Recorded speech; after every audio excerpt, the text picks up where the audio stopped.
Hey guys, Colby with Advantage Plumbing, Heating and Air. If you were ever in the situation where you had to repipe your house or add an extra line for an extra water heater, furnace, fireplace, gas stove, anything like that. So the first step in making a new gas line would be cutting it.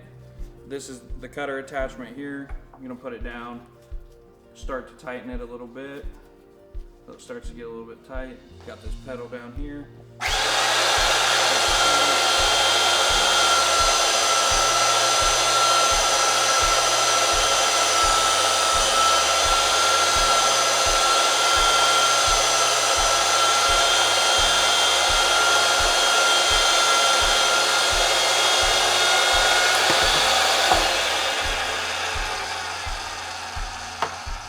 As you can see, cut the pipe off.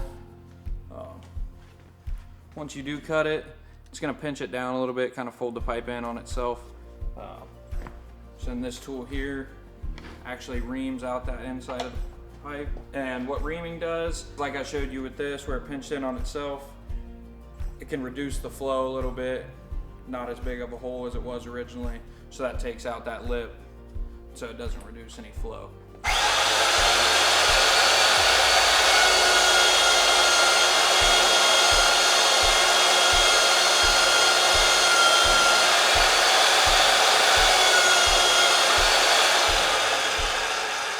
And then the next step would be threading the pipe. This is the threader here. You've got these 4 threader dies.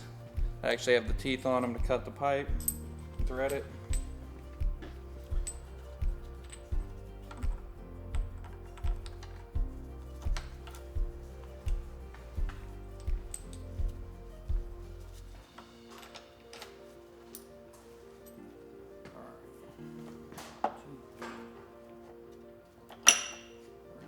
So whenever you start to thread the pipe, once I hit this button, you're gonna want to wait a couple seconds, you'll start seeing the oil come out.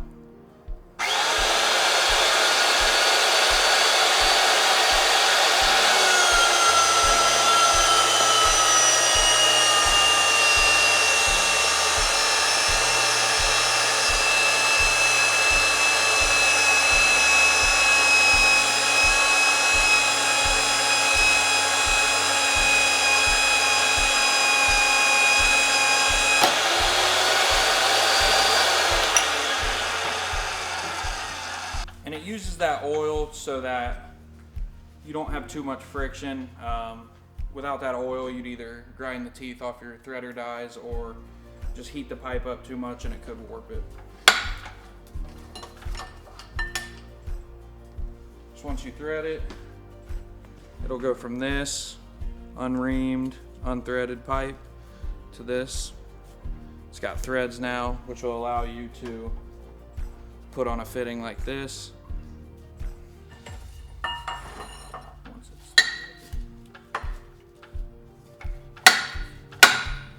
And then when we're doing this, usually what we would do, once we thread it, we'd leave the pipe in there, take some pipe sealant, pipe dope, put it on the threads, not too heavily, not too light.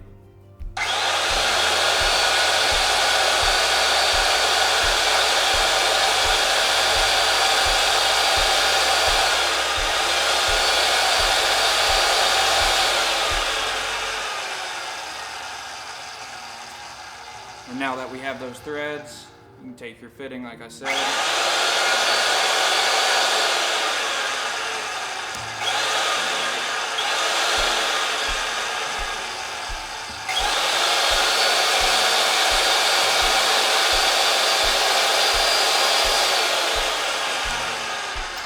then we're going to take a pipe wrench.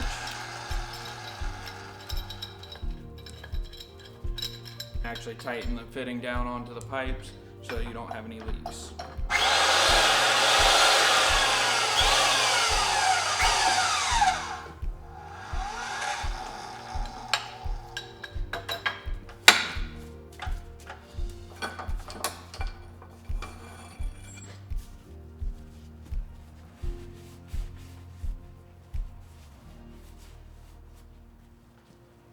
So you can go from a pipe with no threads or anything on the end of it to this here, which would allow you to run over to any new fixture you would want to install. Like I said, stove, furnace, water heater. And that's what it'll look like.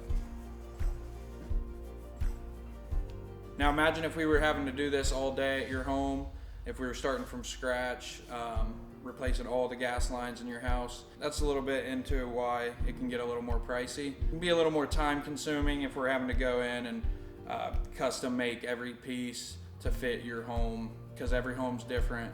The way the gas lines ran through the home and how many fixtures it actually runs to can get a little more pricey that way. If you were to go to Home Depot, Lowe's, any box store like that, you're either gonna buy a whole stick of the black iron pipe or you're gonna buy small little nipples, and nobody wants to coupling a bunch of nipples together to get to where you need to go, where you can just use this process, custom make any size piece you need, whereas you're not putting a bunch of extra fittings which create extra leak points. Process is straightforward from plumber to plumber. We just wanted to dive in, show you what goes into working with your gas lines in your home. I wouldn't recommend this process to any homeowner just because just the machine alone is a little pricey, more than you're gonna spend on having us just do the line ourselves. So if you're in the Dayton area looking to have something like this done, give us a call. Advantage Plumbing, Heating and Air.